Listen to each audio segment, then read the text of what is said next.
Sir 12,000 रुपए advance चाहिए। चपरासी रामचंद्र ने चाय का प्याला अकाउंटेंट की टेबल पर रखते हुए कहा, अभी पिछले हफ्ते ही तो 3,000 रुपए एडवांस लिए, इस हफ्ते दोबारा? पूरी तनख्वाह तो ऐसे उड़ जाएगी तुम्हारी। अकाउंटेंट साहब त्योरियां चढ़ाते हुए बोले, सर पिछले हफ्ते तो बिटिया के एडमिशन का फार्म भरना था, इस हफ्ते फीस भरनी है। रामचंद्र की आंखों में सुनहरी चमक देख अकाउंटेंट साहब ने ऊंची आवाज में डांटा, तो अगला महीना फाकों में काटोगे क्या? बेटी के लिए अपनी तनख्वाह कौन ऐसे उड़ाता है भला? ना सर, बेटी हो या बेटा है तो मेरे बच्चे ही ना, अगले महीने की चिंता रब करेगा। रामचंद्र के स्वर में निश्चिंतता थी। बेवकूफ कहीं का।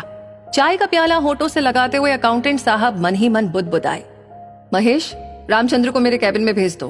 अपने कैबिन की शीशे से यह नजारा देख बड़े साहब ने अकाउंटेंट साहब को टेलीफोन पर कहा, जाओ बड़े साहब अंदर बुलाते हैं, अब वही सीधा करेंगे तुम्हें। अकाउंटेंट साहब की धूर्तता उनकी आंखों में उतर आई। नमस्ते साहब। बड़े साहब की कैबिन में दाखिल होते हुए रामचंद्र ने घबराहट से कहा, नमस्ते, एडवांस चाहिए तुम्हें? बड़े साहब की रौबीली आवाज कैबिन में गूंजी।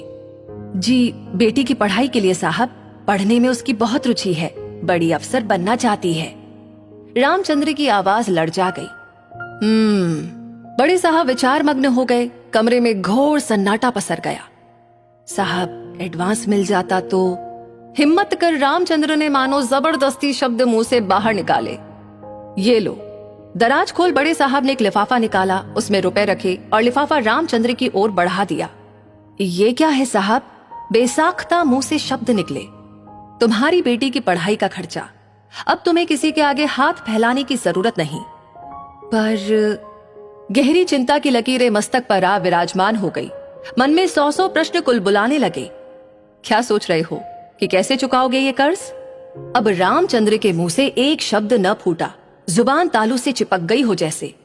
चिंता मत करो, तुम्हें नहीं चुकाना ये कर्ज।